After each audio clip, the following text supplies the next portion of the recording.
গণমাধ্যমে হামলাকে বাংলাদেশের গণতন্ত্রের জন্য ভয়াবহ মুহূর্ত বলে মন্তব্য করেছেন ঢাকায় নিযুক্ত ইউরোপীয় ইউনিয়নের রাষ্ট্রদূত মাইকেল মিলার।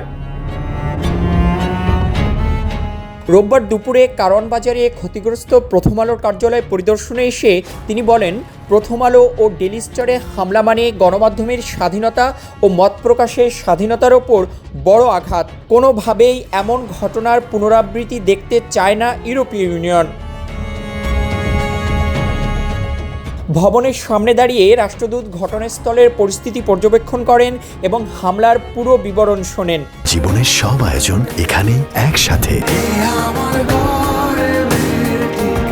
এ সময় তিনি আইনশৃঙ্খলা রক্ষাকারী বাহিনীর ভূমিকা সম্পর্কেও জানতে চান।